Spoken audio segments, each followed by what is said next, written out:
everybody, my name is Siobhan. Sweet, welcome to my channel. I'm going to show you today how to wrap an Easter egg really simply and make it look lovely. So this is my Easter egg. Now it's a little bit unusual shape because it's got the bars on the bottom, so they're not the easiest to wrap, but with this florist wrap I'm going to show you a really simple way how to do it. So what we're going to do is roll this out and take the corner and you're going to make it into a big triangle. Now this is florist wrap on a roll, which is the cheapest way to buy it. You can buy it in sheets as well, but I just like to buy it this way because I use quite a lot of it when I come round to Easter time. And birthdays, it's a great way of wrapping birthday presents as well.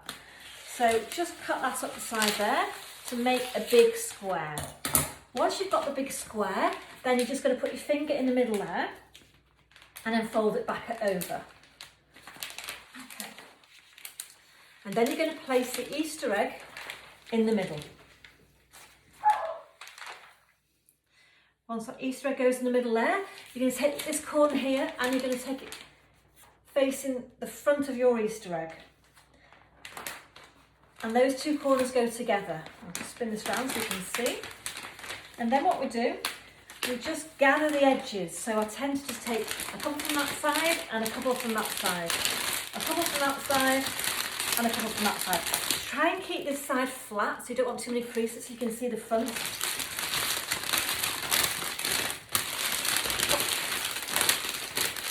And once you've got it to the middle, then you're going to squeeze it tight.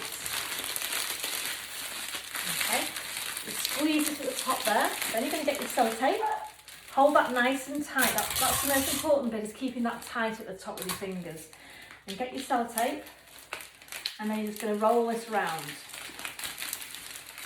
Okay, I'm just going to put another piece on there, just to hold it in shape.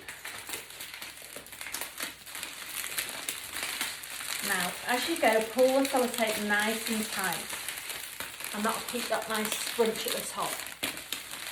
Okay, so that's our front there. And then I've got some ribbon. Now, I use what's called paper ribbon. I like this. This is a little bit thick, but it doesn't matter. So this is paper ribbon. Just cut some of that off.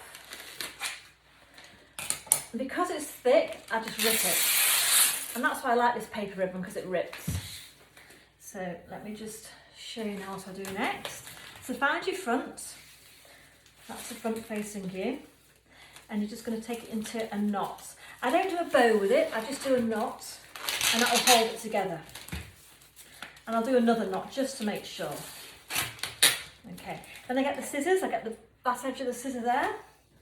With my thumb, I just get the tension and I pull it. And it creates a lovely curl. Now you could leave it like that if you want to, but because it's paper, it's quite strong. What I tend to do then is just split the paper, like that. Obviously you can do however many you want to. But that is a really quick way of making a lovely present. And that's your egg wrapped, ready to give as a present. Thanks very much for watching. See you on the next one.